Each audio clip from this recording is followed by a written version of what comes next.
is how strange the extraterrestrial is likely to be. It isn't going to be a friendly elfin little feller with a beating heart of gold. It isn't even going to be some of the more extravagantly grotesque creations out of Hollywood. Conditions and time spans in the universe are long enough and varied enough that I would bet that the real task with extraterrestrial intelligence will be to recognize it, you see.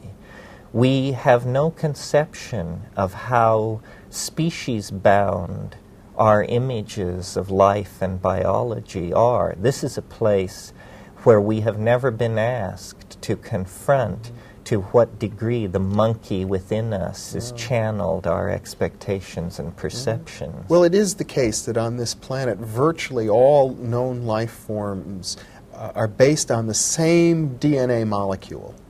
Well, except that have all life forms been examined to see to what degree they deviate percentage-wise from, let's say, a standard DNA molecule? The answer is no. The sequencing of DNA is a very expensive process and is only carried out on laboratory organisms with an extensive history of involvement in medical research, like E. coli or the ordinary laboratory rat. No, there's a great deal we don't know about life on Earth. We don't know when the fungi entered into the evolutionary chain. We don't know what kind of intelligence is really possessed by the cephalopods, the shellless mollusks that include the octopi. The intelligence of dolphins has been studied by Lilly and others. The intelligence of the large primates other than man. One way of looking at nature is that it is entirely linguistic intent, that DNA is in fact a way of uttering protein syntactical structures into matter. In other words, that all of nature is like a poem. Yes, nature is a communicating system of some sort.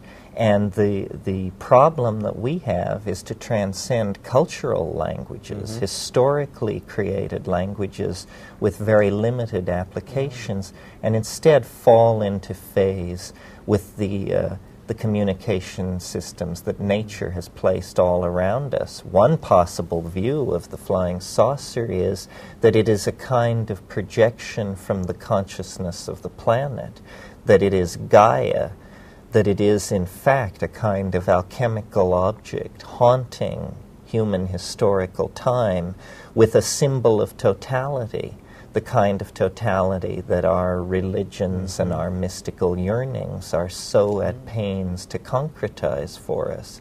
But unless we, as egocentric beings, clarify our relationship to the unconscious, then I think the flying saucer is going to remain quintessentially mysterious. And this was Jung's view. One of the things that Jung pointed out in this book is that we must pay attention to the research which Dr. J.B. Rhine was doing at that time at Duke University in ESP and psychokinesis, and that even if UFOs had a physical reality, could be photographed or could be weighed and measured, that they still might in some manner be projections of the human mind. Oh yes, this is an important point to make, which the flying saucer people are forever misunderstanding, and that is saying that the flying saucer is a psychic object does not mean that it is not a physical object. Jung in Mysterium Conjunctionis is at great pains to say that the realm of the psychic and the realm of the physical meet in a strange kind of never-never land that we have yet to create the intellectual tools to explore. This is where the mystery of synchronicity is going to come to rest, the mystery of all kinds of paranormal activity on the part of human beings, and the mystery of the flying saucer. It's interesting, you see, that if you take the broad world of the so-called mysteries, parapsychological, shamanic, extraterrestrial, so forth, and hypothesize another spatial dimension one more spatial dimension, then suddenly all these mysteries become trivial. They are easily done. Locked boxes are opened, future events are discerned, lost objects are found.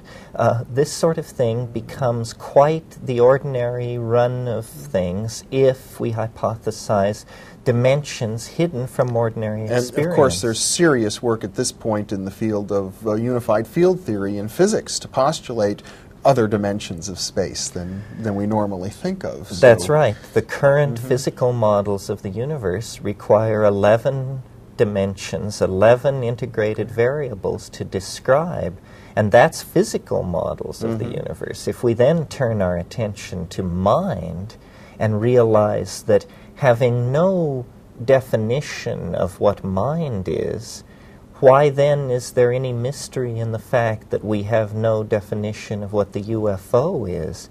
The mind is present at hand in every conscious moment. It has been our constant companion for 50,000 years, and we haven't a clue as to what it is.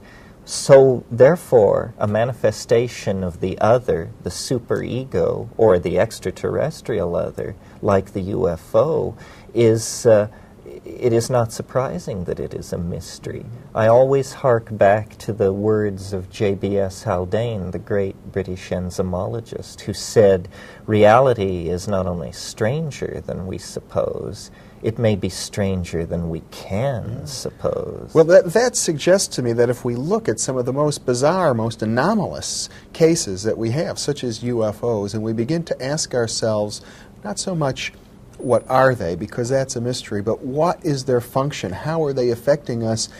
That's like holding up a mirror to ourselves, and it tells us a great deal about the basic mystery of our mind and our reality. Yes, this is the so-called postmodern approach to ask the question, not what is the UFO, but what is it doing to us? And Jacques Vallée pioneered this approach, and the answer is fascinating. What the UFOs are doing to us, to global society, is they are eroding faith in science by casting directly in the path of science a kind of gauntlet, a challenge. Crack this. Almost as though the cosmic giggle had shown up at the bachelor party of science to spoil the bash. In the same way that the resurrection of Christ posed a tremendous problem for the intellectuals of late Roman antiquity, because they had no place in their worldview for someone rising from the dead. They were Greek materialists, atomists, essentially. In that same way, the UFO challenges the assumptions of science. And I think in that way, in that sense, Jung was really on to something when he saw it as coming from the unconscious. It is like an object coming from the unconscious with a compensatory function to turn us away from the rational and toward the intuitive, to turn us away from the paternalistic, Apollonian, solar, masculine view of things, and toward a kind of watery, lunar, mysterious, intuitively felt feminine force, almost as though the UFO is a manifestation of Gaia as mother goddess, science as the proudest, pardon the word, erection of the rational mind, then is challenged by something from an entirely other dimension, an entirely other realm that concretizes for us the culture crisis. And that's why I've gotten into UFOs. I think they are important for a resolution of the culture crisis. They